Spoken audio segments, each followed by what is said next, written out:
الكرام، نعود لاستكمال أعمال المؤتمر في يومه الثاني، ونبدأ بحلقة نقاش بعنوان التحول الرقمي كركيزة في مشاريع الشراكة المستقبلية.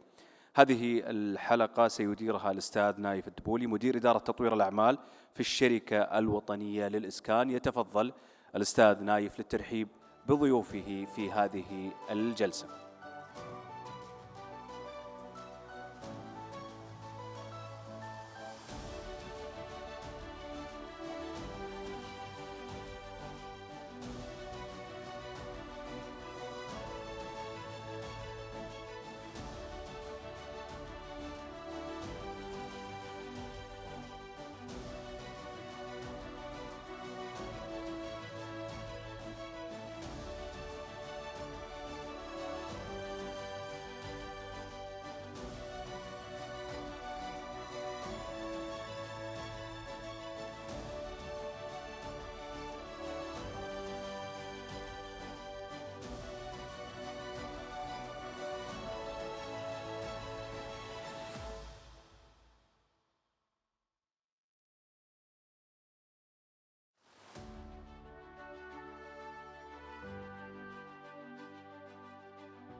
Assalamu alaikum.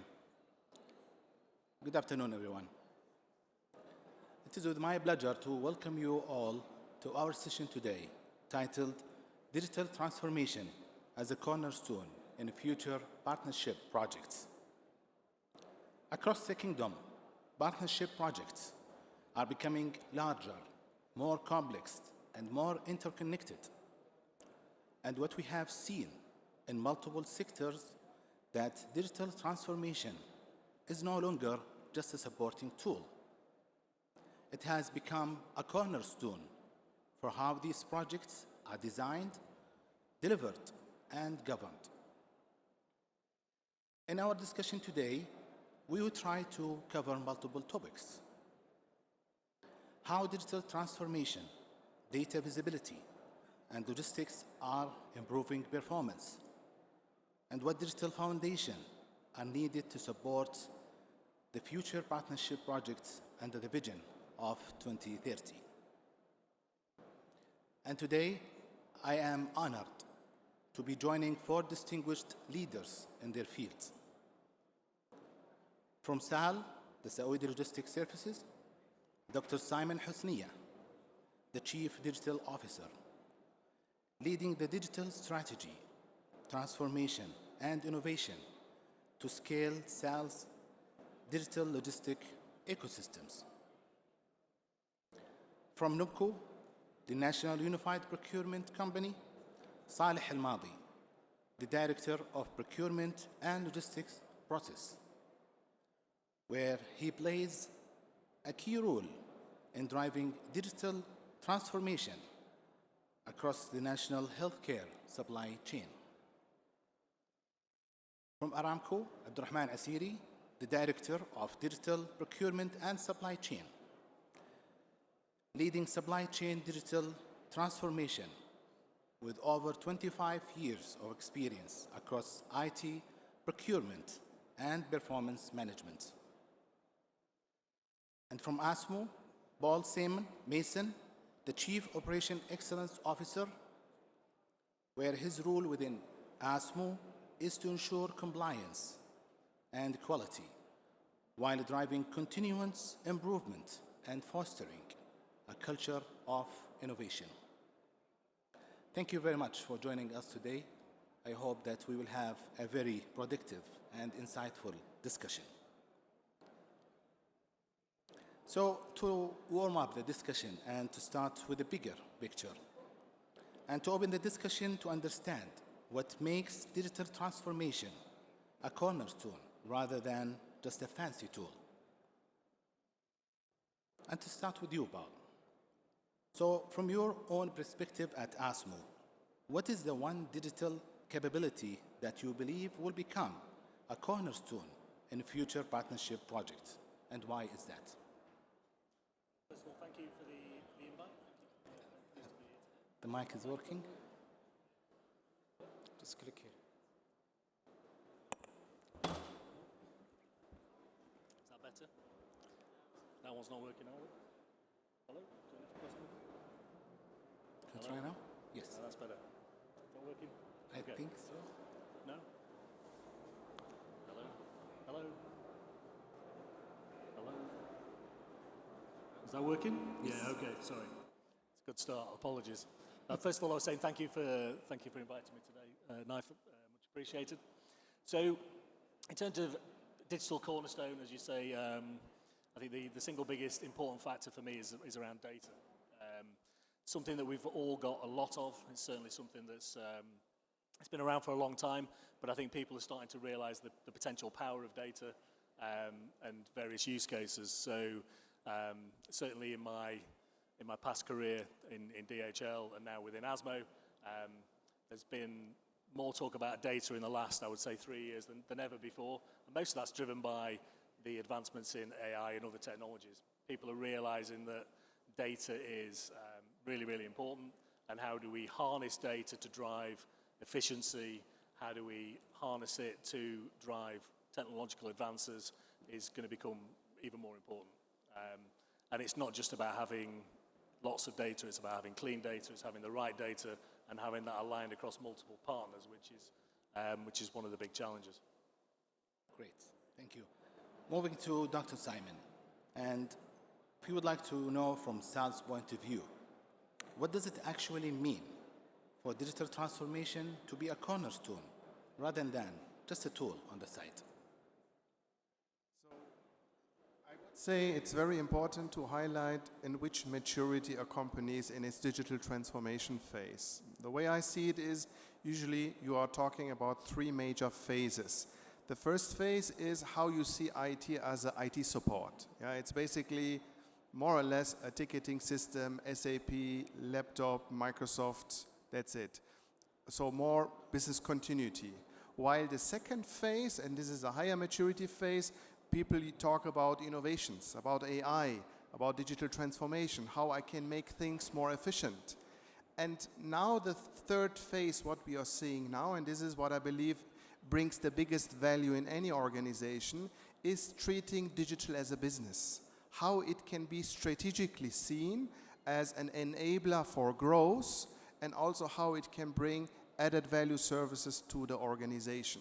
And based on these 3 maturities, it depends on where the company is. But what we see in the market, and now I'm seeing this also from my past at Accenture, at T-Mobile, companies are moving from IT support, business continuity, to innovation, automation, to or even to the level of profit center, of seeing digital as a business enabler.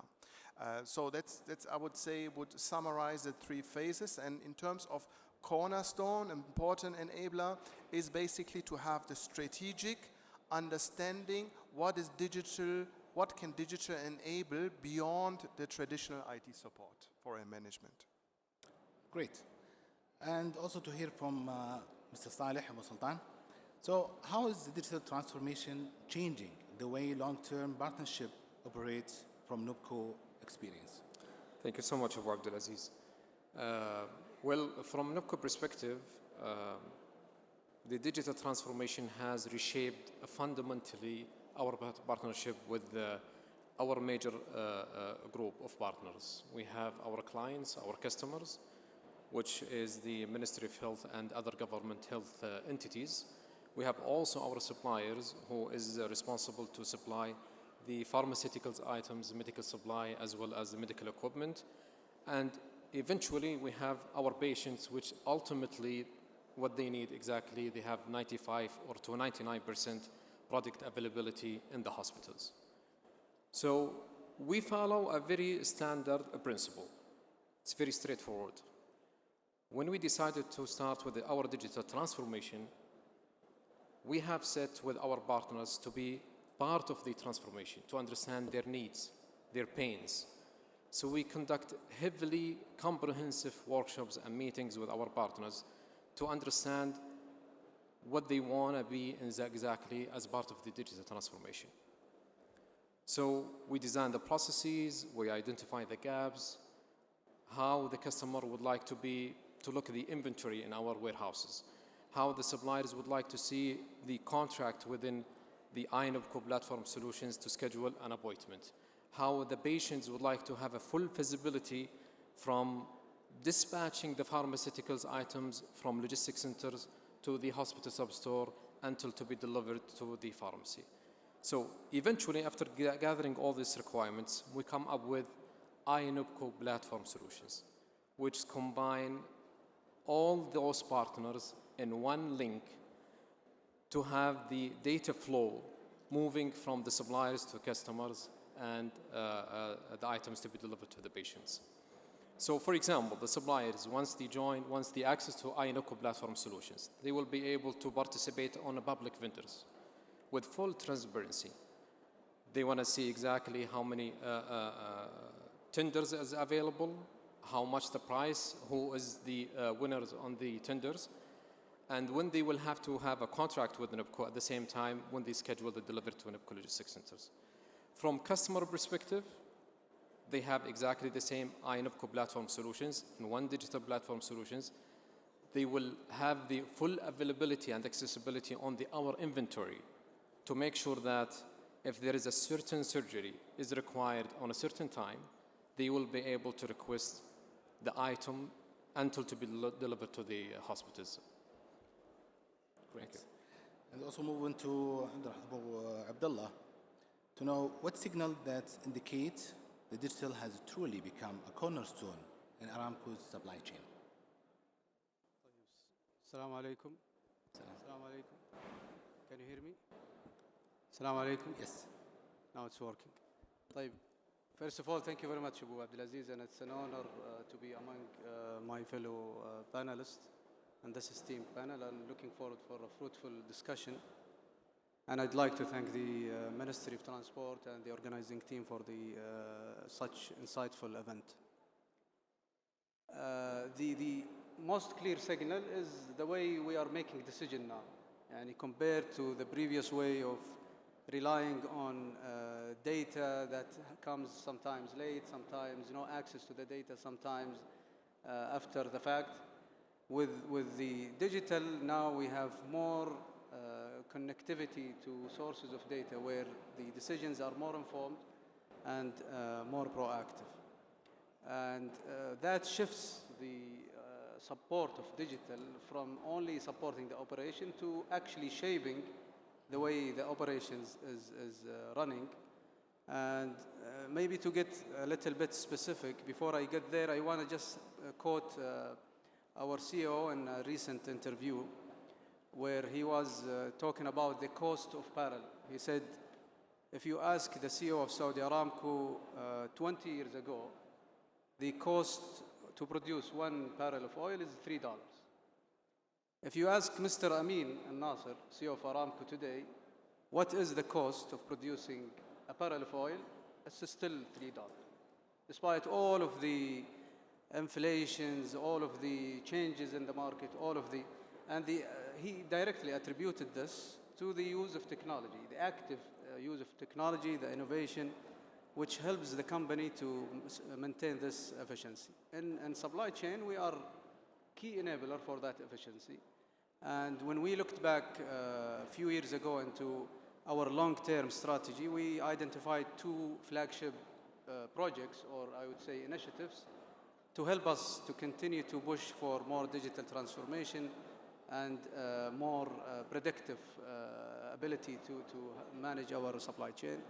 And with that, we established a physical center, which we call Procurement Supply Chain Control Tower, and that's the aim for establishing that center is to be the home or the house for all of these digital technologies, provide end-to-end visibility from the forecasting, planning, all the way to procurement, to logistics, to warehousing, to supplier performance and risks, etc.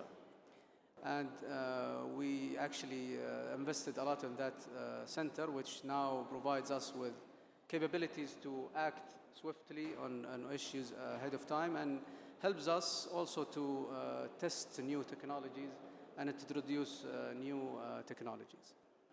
The other critical, I would say, pillar for this digital transformation strategy of Aramco supply chain was the introduction of the supply chain digital twin. So we have accumulated over the company history billions of data points, and we're still also getting massive data points. So for all of that data that's available, we wanted to build on top of it, I would say, a more AI-powered solution that helps us to build applications on top of it. And that was the supply chain digital twin, which we introduced in 2022. It's in different phases. We rolled out several solutions, and we started to see measurable values. For example, our AI-powered forecast is actually 20 to 30% more accurate than the conventional way of doing forecasts.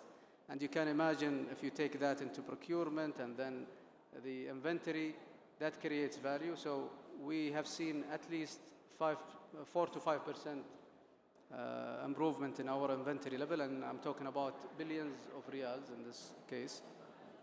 So that was a long-term strategy, and actually we started to reap the benefit of that strategy, and looking forward to continue to introduce more of the recent technologies and the upcoming technologies, and that summarize how digital has transformed the Aramco supply chain. Great. So if we can agree that digital can be the cornerstone, then we believe that data can be the material that it's built from.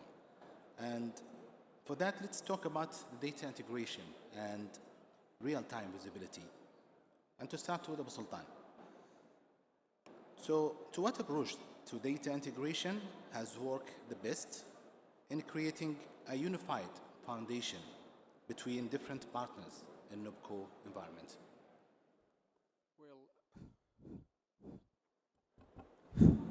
So basically, based on our experience, the ecosystem standard is the best approach for NUBCO. So basically, what we have built, there is a huge volume of transaction on daily basis in NUBCO.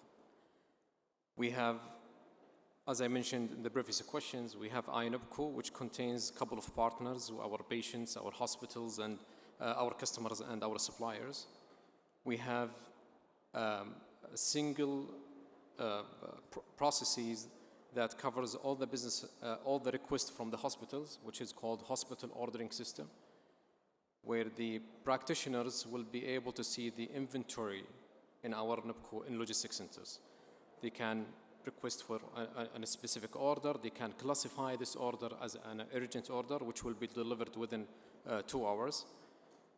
We have also the suppliers who will be able to schedule for a delivery, advanced schedule shipment. We have also the iNUBCO platform solutions for tendering, sourcing, etc., etc. At the same time, we have the transportation management system, which gives to our partners a full visibility where exactly the items is located, from the requests of the items until to be delivered to the hospital. So to translate those numbers, definitely you need to have a great infrastructure to have certain and the standard APIs to be integrated with our partners. So we build the certain APIs to be available to our customers. If you would like to have inquiries about how many purchase order do I have on a certain supplies, you will be able to see it. If you want to track the orders, for example, from what time exactly you have picked the items until to be received, to be delivered to the hospitals. So we build a standard APIs that will be accessible, easy for our customers.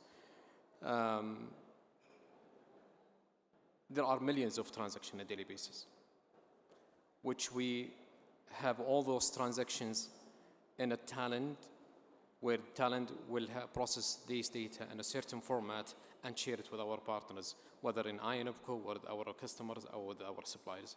So in my opinion, and based on our experience, the ecosystem allows and gives you the ability to seamlessly the data flow up amongst the partners. Great. And also to understand from you, Paul, and since there is a kind of interconnection between the business model between NOPCO and Asmo, so we would like to know about the biggest gaps today when it comes to systems connecting with each other and sharing data smoothly. I think so far in terms of the Asmo-Aramco relationship, a lot of the systems have remained the legacy Aramco systems. So therefore, we haven't come across too many of those challenges today. Certainly not from a logistics and warehousing perspective. I think from a procurement perspective as well, that's going to become more of an issue in the future. I think the challenges that we will have is when we open our new hubs, which we plan to do over the next 3 years, where we bring in more of the Aramco sites into new facilities and we're running on new systems. That's going to be a challenge in terms of business process alignment as well as system alignment as well.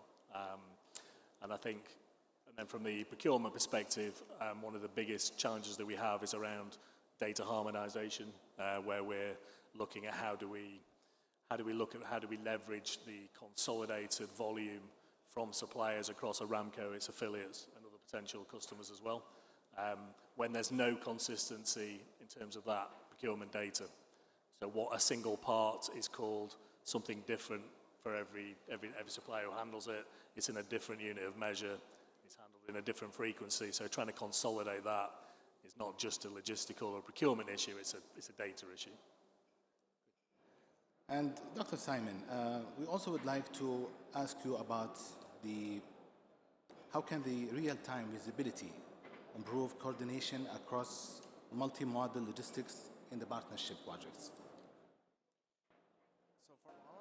So from our side, I mean, Saudi Logistics Services has a natural position of being a logistic hub.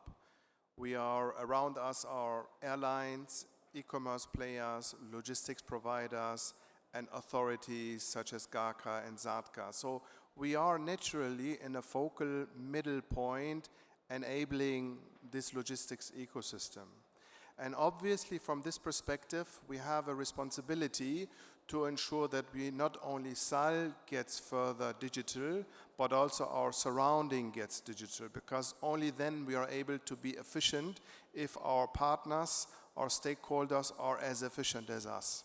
So from this perspective, we have developed multiple APIs, real-time dashboards, real-time communications, so we are able to further facilitate these collaborations in order to be better in delivering our solutions. Doesn't matter to which stakeholder we are talking about, we have digital solutions established to go from manual, such as email, WhatsApp, to really automated communication. But I want to highlight it's not only about visibility. Having visibility is one topic, yes, but how about what you do with this information? That's the actual value of it. Because you can have all the visibilities, if people are not following it up with actions, the value is not utilized.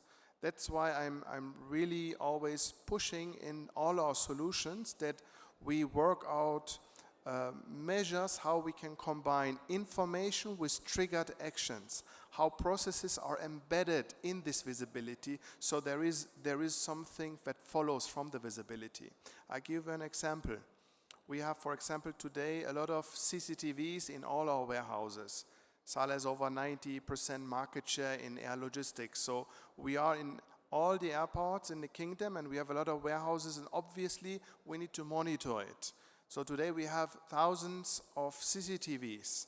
So we said how we can automatize this. So we have upgraded these cameras with AI, so AI CCTVs, and this helps our security and safety from being reactive, because you just manually identify an incident, to proactively. So by right on the spot detecting any incident that happens in the warehouses. But we didn't stop there, because we said that's the one part of the visibility, but then we have established alert mechanism and also processes so that our security staff can right away trigger processes to mitigate these incidents. So that's why from this perspective, I highly believe, yes, visibility is important, based on automated APIs, dashboards is helpful, but only the value comes if it's triggered with actions that are embedded on the visibility. Good. And Abdullah, if you can elaborate on that and give an example about where improved data integration between entities and the adoption of AI can improve the collaboration between or among the stakeholders. Thank you. Well, I think the best example is to look into the way we collaborate today with our partners. Yani,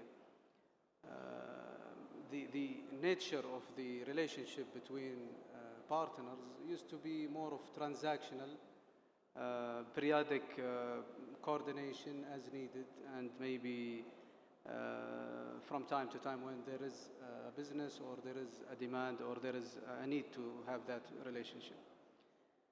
With data integration, this relationship will be continuous, so that will transform it from the transactional into more productive, proactive, intelligent, smarter, and with that you can imagine the actions that we can do together. So what we aim to do, and we started to do it, is to have that shared visibility with our suppliers, our partners, all from both internally, our customers, and partners when it comes to government entities or other entities that are part of our supply chain. And with that, we are heavily counting on our control tower, where now the shared visibility of some of these issues, or looking into all of these data and have both sides seeing the same data at the same time, helped both sides to make the right decisions timely. And with that, actually, I want maybe to mention maybe one example, which was also mentioned in our Senior Vice President speech yesterday. The integration that we did with 4 government platforms. So now we integrated with Jadir, Thiqa, Masdar, Takamul, and the list will continue to grow. With that, we started to see data points that we did not have access to in the past, and helped us actually to bring all of this data together and proactively address a lot of issues. One is the supplier cycle time, supplier registration cycle time. That cycle time was reduced by 50%. Now suppliers, they do not have to update their files, they do not have to upload documentation, they do not have to come from time to comply with some of the requirements. We read it directly from the government platforms. So with that, we have seen also an influx of suppliers registration, 25% increase in the supplier registration due to just mainly that integration. Also, this data gave us the ability now to link it to some internal data and some suppliers' performance. So imagine if you have the data about the supplier who did not renew his commercial registration, and then you have the data that he did not pay his employees' salaries for the last 3 months or whatever, and then add to it some of his internal data like performance on his BOs, on his projects, and other data points. With that, you have visibility. You can proactively work with that supplier and address any issues before it becomes a disruption. So this shows you that this data integration with entities and the collaboration is actually now into a more of proactive, predictive level rather than transactional and normal coordination. Very interesting. And we also would like to shift and to clarify more when it's related to digital procurement and resilience, as it can be considered as a core element in any partnership projects. And to ask you, Abu Abdullah, how digital procurement and advanced analytics have strengthened Aramco supply chain resilience, and what are the key challenges that you face down the road? Thank you. I want to refer again to the same examples of having that visibility. The way you look at risks now is completely different from when you did not have that access to data. So you now can address risks ahead of time because you know something is happening, something might happen, and the discussion now in our control tower with customers and suppliers and with other partners is not about what happened, it's actually about what is most likely will happen and how can we work together to address it. So that's very important for the resilience. The current practices is you get surprises by some suppliers failing to deliver, or contractors are delayed due to some of the logistical issues. So all of these issues can happen in any supply chain, but with that visibility, the resilience can improve, in fact, significantly. And we have seen a lot of issues being resolved ahead of time. With that, I think the adoption is one of the challenges, honestly, and I think it's applicable to all digital technologies.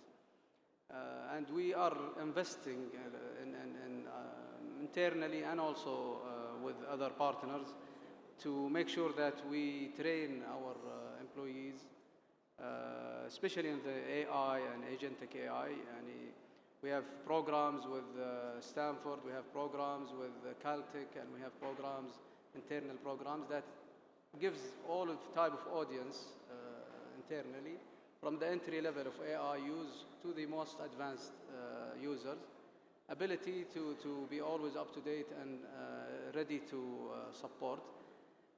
The other thing is the data availability and quality, which is key for any digital technology and mainly the AI solutions.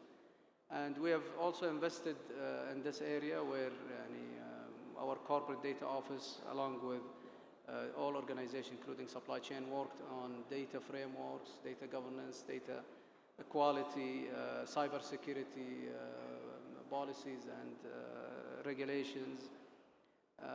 And finally, the standardization and transparency of the processes is very important also for us, along with our suppliers, to have that same transparency, which again helps us to be sure that we address issues proactively together with the same level of information and same level of support. Excellent. And to emphasize on that, Abu Sultan, how can digital tools support forecasting and long-term planning across multiple stakeholders? Well, always balancing the demand and supply is very difficult, especially for those items related to the healthcare, especially when you deal with the life-saving items. So what we have done in the last couple of years, we try to capture the historical data, the actual consumptions in all the hospitals, in order to make a better forecasting and to plug all this data into our digital transformation and to come up exactly with the minimum stock that is needed in every single hospitals. And once you reach the minimum stock, the order will be created whether it will be automatically or by the practitioners. We follow two standard elements. Number one, full visibility on the data. And number two, dashboard and alerts, automatic alerts. So Simon mentioned a very important point. It doesn't make any sense that you have a full visibility on the data, but it doesn't follow with actions. So we build a control tower or command center that is being monitored by a couple of team members to see exactly what is the availability of the items in every single hospitals. Let me give you an example of a certain item, for example, has a high consumption in a different regions, but at the same time, the same item has a slow-moving items in different regions. So the team will be able to exactly to see the behavior of consumption for that particular items. And it will be followed by actions. It doesn't make any sense, as Simon mentioned. You have the visibility of the data, but it's not followed by the actions.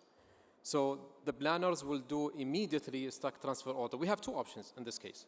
Whether we do the stock transfer order from the item that has a slow-moving items to the regions who has high consumption, or I will see my contract with the suppliers to release a purchase order. Always having a wastage of pharmaceuticals items or medical supply is very cost. Better for me, basically, to do the stock transfer order for that particular item from the region that has slow-moving items to the region who has a high consumption. In this case, I have reduced the wastage, and I made sure that the item is needed, is being transferred immediately. So the control tower helps to make better forecasting and do the actions immediately. And definitely there are certain parameters is being set up in our technology as part of our digital transformation. What is the minimum stock in every single hospitals? There are some items has a high seasons in different regions, which means the item must be available. We deal with the life-saving items in a very critical and very crucial way. There are a couple of items classified as a saving life-saving items that must be available 24 hours, 7 days in the hospital. It's been monitored also by the planning. So definitely the tools that we have implemented, injected with the dashboard, helps us to basically to make better forecasting. Moving to Dr. Simon, and we would like to hear from you that what role that digital logistics platform today play a major role in reducing disruption, for example. So first of all, I'm a firm believer that any partnership that is about to be scaled needs to be built on platforms. Anything what you want to do on a high scale needs to have joint platforms between partners. And in our case, I can give a quite accurate, up-to-date, updated example from one of our strategic partnerships together with Elm, who is also today here with a booth. We last year sat together and said how we can bring our strategic assets together. Elm as a national technology leader, Saleh as a national logistics leader, and create something that brings value to the kingdom, to the logistics industry. And out of this, we developed CargoGate, which is our full customer journey for customers that can come and, as an example, do all the document verification online, not paper-based anymore, payments online, slot booking in advance, and then they come with a specific time slot and everything is already prepared. This is what we at the moment right now rolling out across the country, and this is, for example, for us a very good example how a digital logistics platform can help to reduce the waiting times and really facilitate the transactions for our customers. We are in the middle of the rollout, but this is for me one very good example how we are seeing it, how we want to digitize the customer journey. And as a follow-up phase, what we see as well is how we can onboard partners Because once we have a platform fully rolled out and there is access to the logistics industry, then we have a lot of partners, let's say fintech, insurance companies. They would say how we can integrate our service as an added value service to your customer base. And then we can start step by step building a logistics ecosystem that brings value to our customer base. And this is all based on a joint platform that is the foundation, and then with partner ecosystem that people bring their specific services to the table, we will be able to create further value of the platform.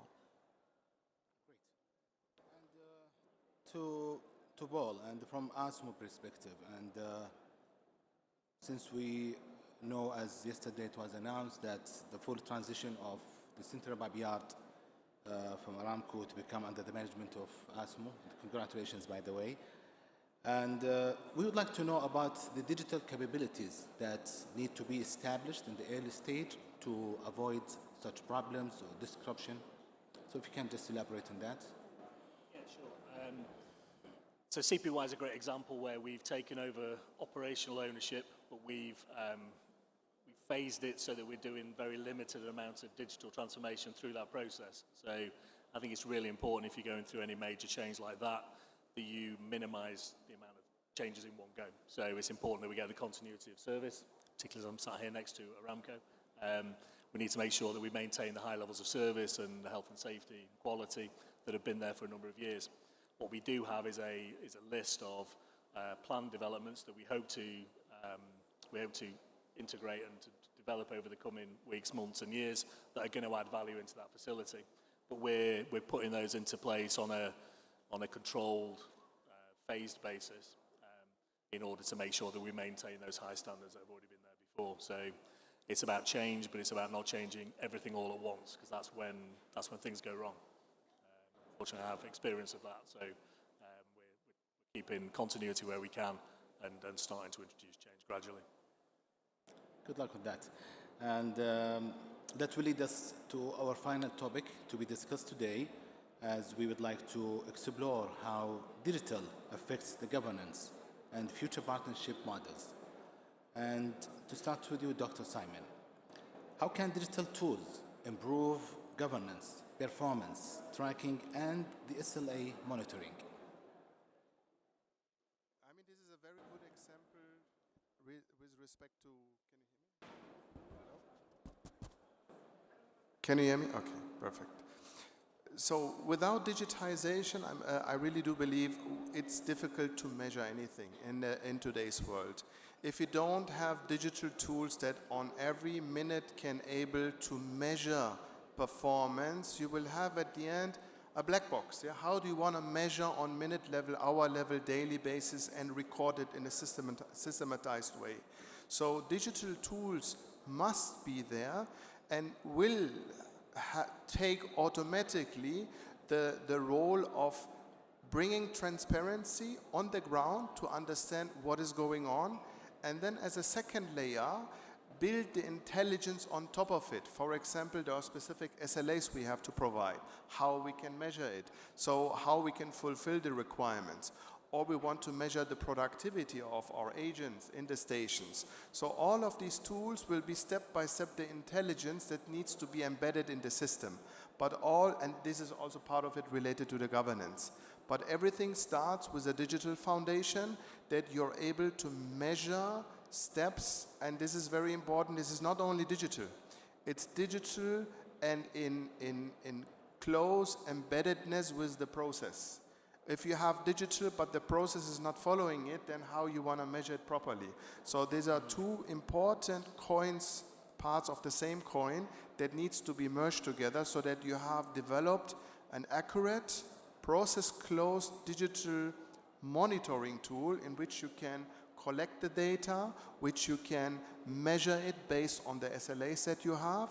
You can put governance on top of it, and even as an example, process compliance.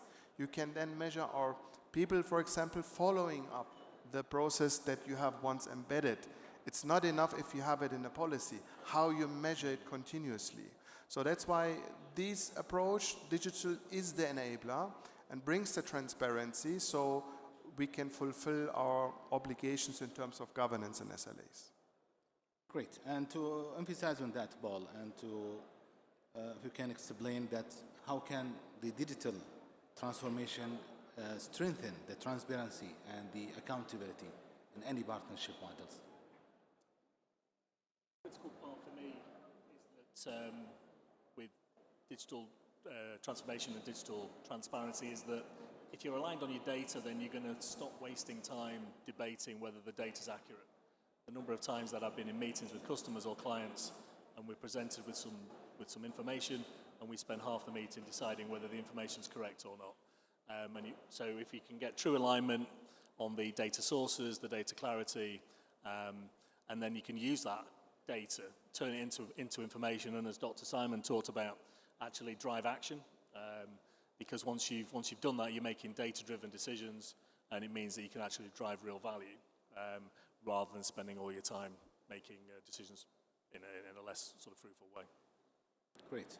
And Abu Sultan, we know that NOC cooperates large and complex logistics network, including multiple warehouses and a lot of delivery points. Can you explain how digital platforms and tools enable effective control, visibility, and coordination across this wide range of network? So we have 8 logistics centers are allocated in different regions, and with a total capacity around 450,000 pallets. We have around 300 trucks delivering the required items from logistics centers to the hospitals or primary healthcare centers. We have delivered, just only 2025, over 250,000 delivery points. So what is required? It means we have to provide a visibility to our partners to see exactly the status of the request of the items, from being as requested to approved until to be picked until to be delivered. So what we have done before the digital transformation that we have implemented in the last couple of years, we have seen that there is a huge manual processes that the customer will not be able to see exactly when the items will be delivered. So just submit the request and maybe it will come tomorrow after tomorrow. So it's worth it with these numbers, 450,000 pallets, 250,000 deliveries in 2025, at least to provide visibility on the items. And before the digital transformation, once the shipment is delivered to the hospitals, there are certain steps to be followed by the practitioners, especially for those items that require a certain temperature. So there is a USB, you have to plug it out and put it manually in a laptop in order to see the average temperatures from moving from logistics centers to the hospitals. How we digitalize these processes. Now, once the request is being submitted by the hospitals, we provide a full visibility, a traceability to the practitioners, where exactly the items is located, what is the expect time arrival that will be delivered to you, and the drivers, once he reaches the hospitals, there is a handheld devices will provide the average temperature from what time exactly I have picked the items, maybe up to after you delivered to the hospitals within 3-4 hours or 6 hours. There is no need to plug the USB out and plug it back in order to see the average temperature system. So now definitely the digital transformation provides to our partners a full visibility on the items and the state of the items in order to decide whether to receive the shipments or to reject the shipments. Good. And also, Abu Abdullah, and if you would like to understand and to see how the digital shaping the next generation of partnership, and what are you considering in the near and the long term future for the supply chain digitalization under the vision of 2030?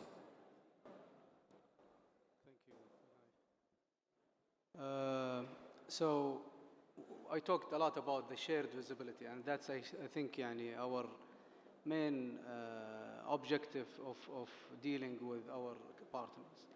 And for us, honestly to optimize and reach to the best outcome of that shared visibility, we need really to continue to work closely with our partners.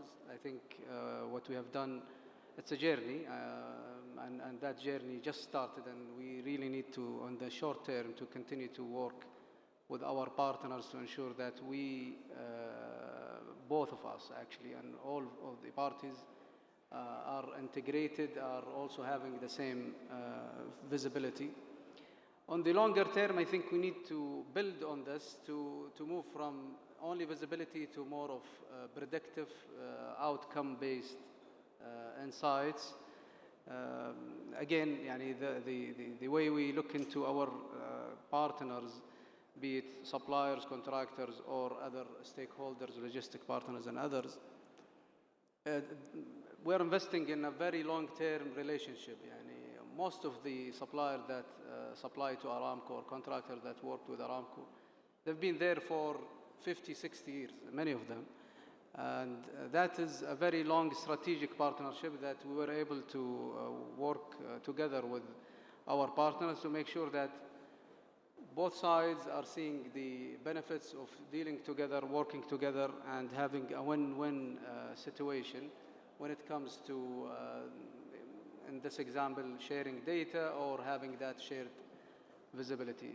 I want to refer, since we talked about the long-term relationship, to my colleague Ahmed Zahrani, Director of Activa, session yesterday. And the Activa program was just an example of those long-term relationships. When Aramco started, it used to be supporting the good suppliers, and then that evolved into a more structured program, which is the Activa program. And with the Activa program, the relationship is going beyond the normal relationship between a customer and a supplier, or a customer and contractor. He mentioned detail, I don't want to go over them again, but my point is we really need to continue to work together with our partners. All the same, I think we really need to invest in this relationship, and also invest in the ultimate objective of this, of having a shared visibility. Great.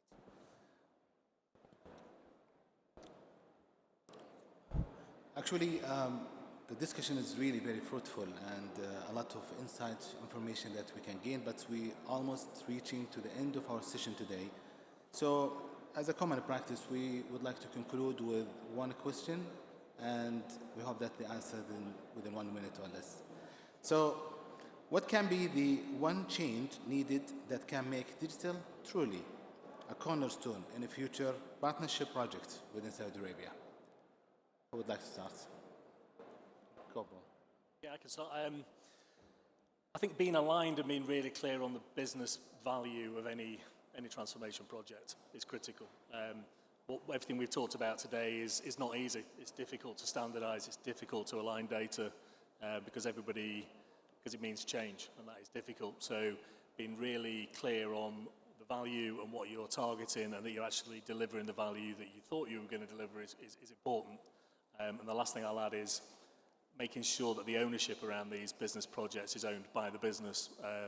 We've talked a lot about data today. It's not an IT process, digitalization. It's a business process, and it needs to be owned by the business in order to be successful.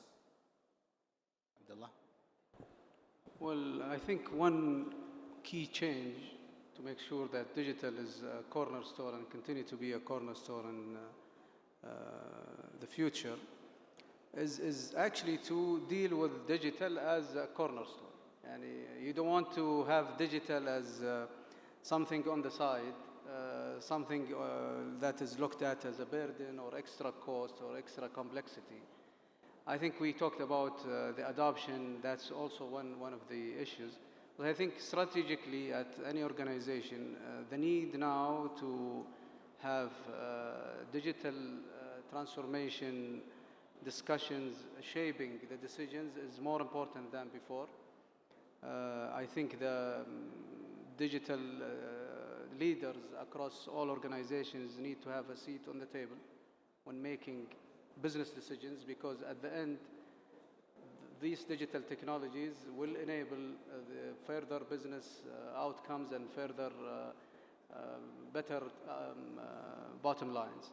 So it's just to make sure that we don't continue to look at digital as something good to have, but rather something critical and important to have, and invest in it for the benefits that we ultimately will reap. Thank you. Sultan? From NUPCO experience during the digital transformation journey and the data governance, digital transformation is not about control. It's about to involve your partners, to be part of decisions, to be part of the digital transformation, to understand their needs and their requirements, to design the processes based on the requirements, because they will be part of the digital transformation. And the key, in our experience, the whole key driver of the success in the digital transformation is involving your partners as part of digital transformation. Dr. Simon? I would like to answer the one important thing into two dimensions. One is operationally and the other is strategically. From operational point of view, it's all about measurement. We have, especially in these days with the hypes and buzzwords, at the end of the year, of a digital transformation year, your CFO will ask you, what is the ROI? And it's always very important to measure the impact of the efficiency, whether it's an efficiency topic, it's about increasing productivity or generating new revenue streams. Measuring it before and after a solution has been rolled out afterwards, and then seeing how much efficiency it has brought to the organization. That's operation point of view. And strategically, depending on which maturity level your organization is from a digital point of view, see digital as a business. There is a lot of business opportunities to be exploited with digital, added value services, high margin, low asset, if you're matching it close to your core business. And I believe only in this way it can be really a strategic growth enabler for a company. Great. Thank you very much, our distinguished speakers, for your valuable insight and discussion today. And it's become really very clear from the discussion how important the digital transformation and the success of any partnership project. And as we move forward under the vision of 2030, the strength of this digital foundation will determine the success of the development of those programs. Thank you again very much for joining us, and for all, thank you very much to be here. See you next time.